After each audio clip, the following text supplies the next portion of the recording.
So that's what this is all about. My job as a member of the U.S. House of Representatives and my incredible, brave, hardworking, amazing staff, our jobs are to make sure that we can take care of people that, like the woman that I just spent a few moments talking to. Make sure on the front lines of my congressional district that when someone has a problem like that, whether it's seeking a job or getting access to their Social Security benefits, whether they're a widow or a Social Security beneficiary themselves, or the veterans that my staff every single day helps make sure that they can get their benefits. There are veterans that my staff works tirelessly to help them get the medals that they earned, that sometimes bureaucracy gets in the way of their receiving. Countless immigration cases where people who are coming to this country simply to make a better way of life for themselves and their families have to struggle through the abomination of an immigration policy that is being made worse every day by this administration. And so what we are doing today here is exercising the greatest privilege that we have in our democracy, and that is casting our ballot. Coming here, and I've invited my constituents and friends and leaders and supporters to come and vote with me so that we can make sure we send a message about the values that this community stands for, and that this community will not stand for any attack on our democracy. We are not going to be knocked down by violence and by vitriol and by venom. Never are we going to allow violence, vitriol, and venom to knock us down. And so I just want to share with you how heartbroken I was to have my incredible staff, who are taking care of the people I represent every single day, have to deal with that kind of danger and deal with that kind of horror while serving my constituents. And so we're going to make sure. It's one of the reasons that we have to elect Andrew Gillum governor. That's right. Because we need a governor that is going to make sure that we stand up, that we can stand up for the values of this community, whether it's education or healthcare or immigration or foreign policy, all of which the person who is governor has some impact on. And we need to re-elect Bill Nelson, who I just proudly voted for, because we need to make sure that Senator Nelson is continuing to fight for us every single day. And at the end of the day, I'm going to continue to do the best job I know how representing this community. And you know what? There are times when people are going to agree with me, just like all the other amazing elected officials. I have mayors here, I have school board members here, we have city commissioners here, we have incredible candidates here who are standing up and offering themselves to the community to stand up for them. And whether you agree with us on any particular issue or not, our democracy was founded on coming together, on standing up for people who have no voice.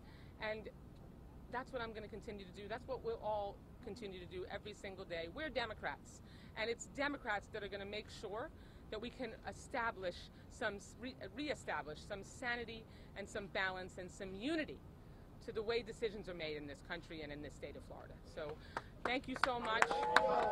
Yes, I just want to say, yes, and I was sort of talking about the bombing situation. It wasn't a bombing, so let's make sure that we're using a suspicious package. There are some questions I will not be able to answer because I'll have to refer you to law enforcement, but I'll do my best to answer the questions that I am able to answer. So, why do you think that somebody would put your name on the box, or how do you feel about that? Obviously it's devastating, deeply disturbing to have my name used in that way. As you know, we received one of the packages in our office, and obviously any of the packages that had bounced back would have come to the return address. So it's disturbing, troubling, sinister, and we are going to make sure, and I have been in very close touch with every level of law enforcement, and they are on top of it, making sure that they throw all the resources of the United States. I've been told by the FBI that this is their highest priority, and they're on top of it and making sure that they can get to the bottom of who did this heinous act. Is there any reason why you would think you, of all people, would be on that return address and at the center of all of this? I really don't know.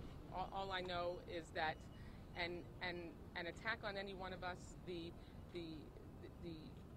use or a potential use of any of us that are serving the public, or anyone for that matter, to attempt to harm people is sinister and horrific, and it is not something that we are going to tolerate. Whoever did this, whether it's one person or a group of people, you will be found, you will be prosecuted, and you will not knock us down. You will not stop us from making sure that we can continue to do the work that we do every day. And I'm so proud of my staff who were right back in our district office the next day. My district office was open for business the very next day.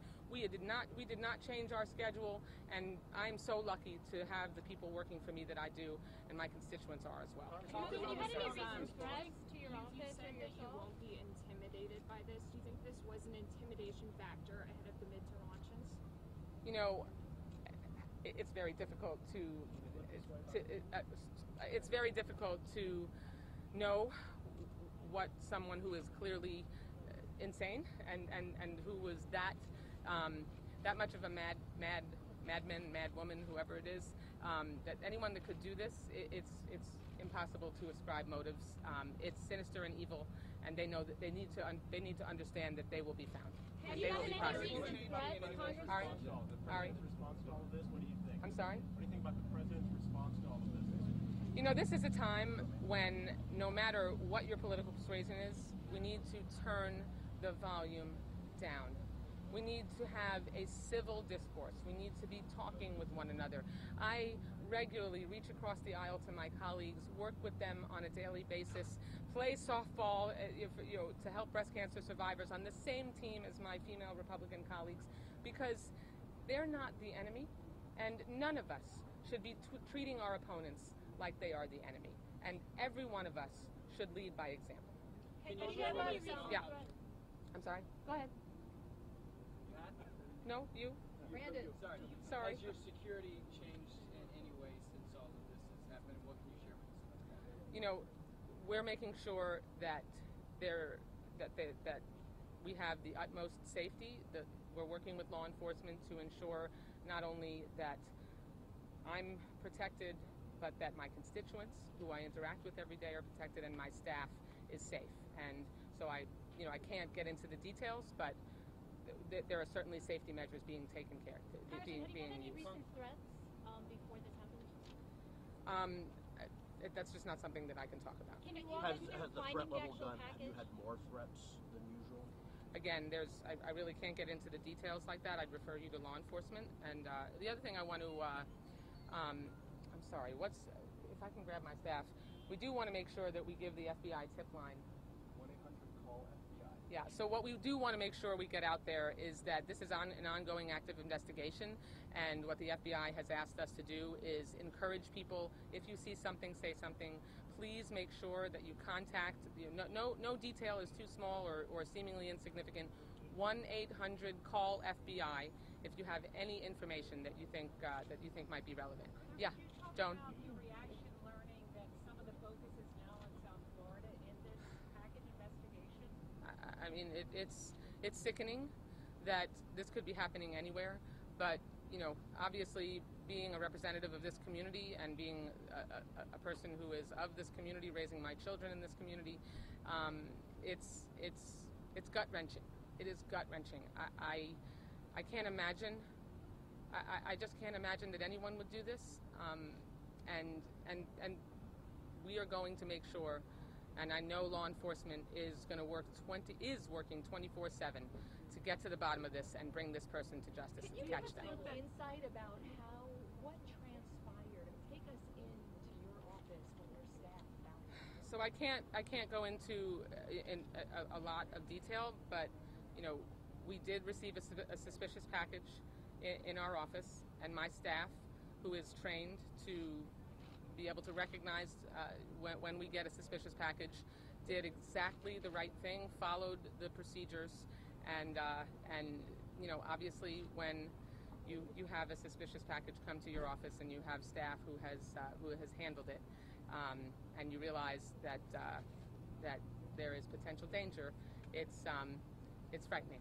It's frightening, nightmarish, and so so one of the things that I know I'm going to make sure that I do is go back, and I sit on the appropriations subcommittee that handles the procedures and funding for these things.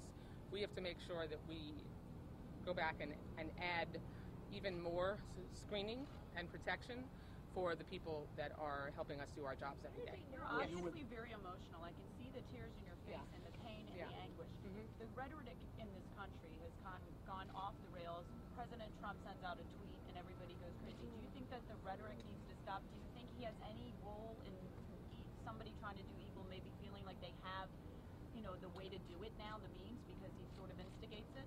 Again, I think we're all responsible for making sure that we act and speak civilly, that we keep the volume down, that we, what I've always tried, how I've always tried to conduct myself is to make sure that folks know that my opponents on issues or during the political process are not enemies, they're opponents. They're people with whom we sometimes disagree and sometimes agree, and that's how we have to interact with one another. But when you raise the temperature, when you whip people into a frenzy, when you carelessly not think about what the impact of your words, particularly at the highest level of office in this country, then you are acting grossly irresponsibly. And each of us has to make sure that we hold ourselves accountable for that conduct and those words. Folks, we've only got time for 2 more questions. Do you Yes, in the hat. Would you categorize this as an act of terrorism? This is a deeply disturbing occurrence. There's an investigation going on in which I appreciate how much law enforcement is putting into ensuring that we can get to the bottom of this and catch this bastard, and bastard being a gender-neutral term,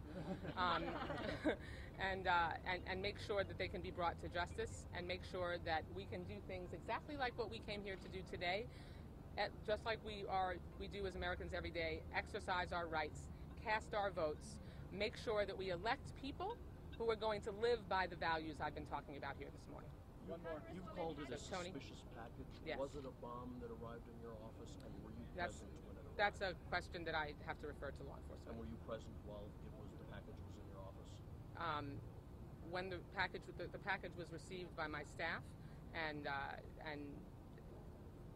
that's what I can say. How did they know it was a suspicious package? Again, Glenna, they're trained. We have training that all of our district staff go through.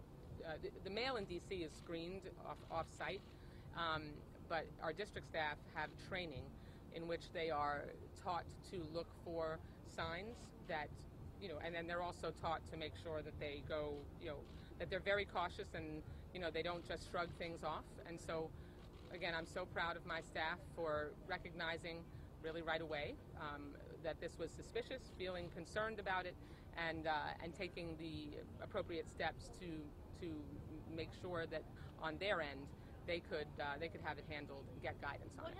Thanks so much, everyone. Okay, all right. Thank you all so much.